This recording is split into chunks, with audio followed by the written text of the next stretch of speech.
Good morning, happy Monday. Today is Monday, August 5th, and I am your morning witch. So, did you know that back in World War II, there was a group of witches that tried to use energy work and apparently successfully used energy work to hinder Adolf Hitler's advancement into England when England was highly vulnerable and he just had to make one right choice and the Nazis would have won the war. This is actually documented. You can look it up. This is real, true history. One of my favorite childhood movies, Bedknobs and Broomsticks, that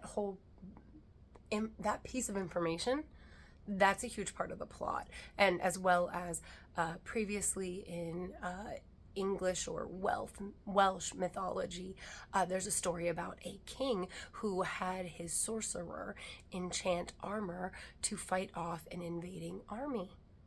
Which Maddie, from my co-host from Witches Talking Tarot and my best friend, she pointed out to me, like, there's actually a lot of mythology about, suits of armor or fake soldiers being enchanted to fight off real wars. You might think that like this is all bullshit, but you can actually look it up.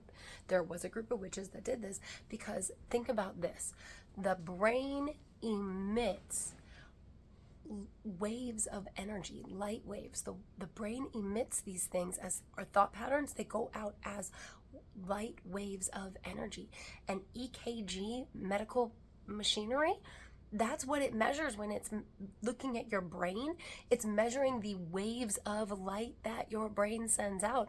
Our brains genuinely do this. When they say like you attract what you put out there, it's absolutely 100% true because our brains emit these light waves of energy.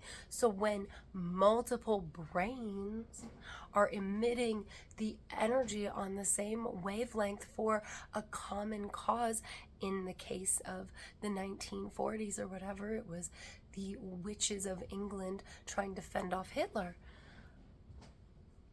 But that power has not escaped us. It hasn't left us. EKG machines really still measure the light waves of energy coming off of our brains because we can still do that. We can still, as a group, make a change for the better. Think about it. Happy Monday.